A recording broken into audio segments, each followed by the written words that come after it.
As election officers count the votes, Sierra Leoneans hold their breath. This is the last leg of a difficult 3 months. Officials are hoping that the turnout will be high to give legitimacy to the process. When President ERNEST by KOROMA arrived to choose his successor, there was hardly anyone queuing to vote.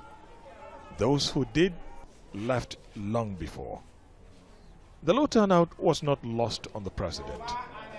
My only concern at the runoff is the voter turnout that seemed to be a bit lower than what we experienced on the 7th.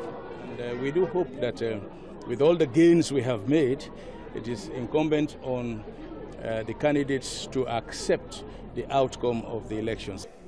This is what some say is partly responsible for some voters staying away, especially in more rural areas. Heavily armed soldiers at polling stations. We have high presence of security outfits. There's been a number of issues, intimidation, threats and all of that. And citizens they're not so enthusiastic in terms of how the process is going. JIBRIL KAMARA lives close to where the president voted, but he's not keen on voting. Well, as a youth, as my age, no, I'm more than 35 now. No, I can say I'm not even a youth anymore, no. But I can't boast of anything, no. I learn skill, there's not enough job. And there are thousands who think that way. The race has narrowed to 2 candidates after the first round failed to produce a clear winner.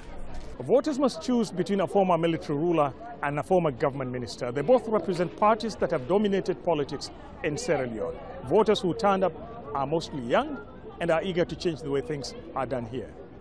For those who chose to participate, like this first-time voter, they simply want their voices heard. I want a change in the educational system because lately it's been very poor and we need an improvement. Election officials say results could be out in a few days. But whoever succeeds this man will have to find a way to unite Sierra Leoneans polarized by the election, as well as addressing the critical needs of the people. Ahmed Idris, Al Jazeera, Freetown.